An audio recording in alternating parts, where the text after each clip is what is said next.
Now, a recovery in market conditions and an increase in gross borrowing requirements of the world's largest Sukuk sovereign issuers will fuel a rise in nominal Sukuk issuance this year that is greater than Moody's had expected in March. In its latest report, Moody says while year-on-year sovereign Sukuk issuance volumes remain flat in the first half of 2020, despite a significant increase in government financing requirements due to low oil prices and coronavirus-related spending, issuance will bounce back over the rest of the year 2020 as market conditions normalize.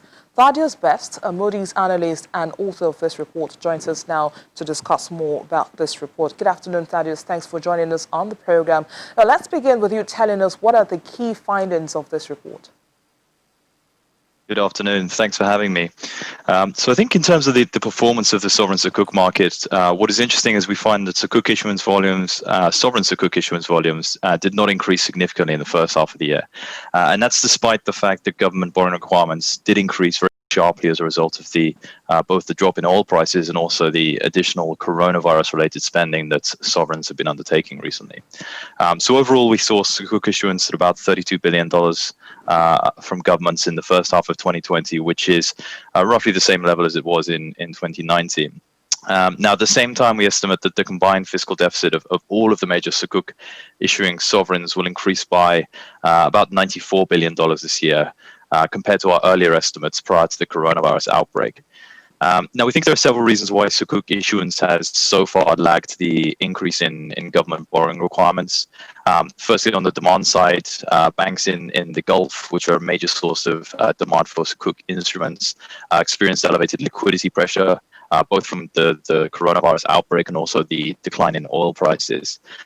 Secondly, we think the governments may have been concerned about potential crowding out effects on private sector borrowing that a large increase in domestic government Sukuk issuance could have created.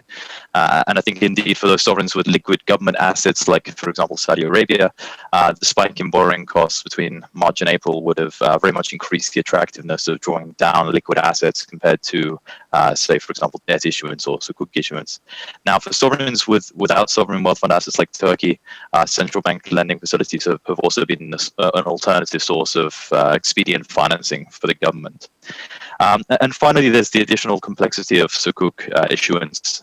For example, issuers are required to set up special purpose vehicles to meet borrowing conditions, and in some cases may need to provide physical assets to secure that borrowing. So, these operational requirements can slow down issuance, I think, particularly in contrast to drawdowns from conventional medium-term notes programs, which can usually be executed more swiftly, which is obviously quite critical when dealing with unanticipated sudden increases in government financing requirements like those that have been triggered by the recent crisis. Despite all of this, we do think the Sukuk issuance will bounce back in the second half of the year. We're forecasting a 43% increase in sovereign Sukuk issuance, which will take it to $94 billion for the full year. And we expect that will be supported by both the economic stimulus measures and also the easing of lockdown measures, which have helped to bring about an improvement in the secondary market conditions for Sukuk instruments.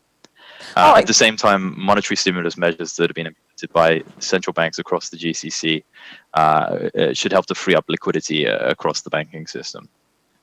All right, Thaddeus Best, Moody's analyst, thanks for speaking with us on the program.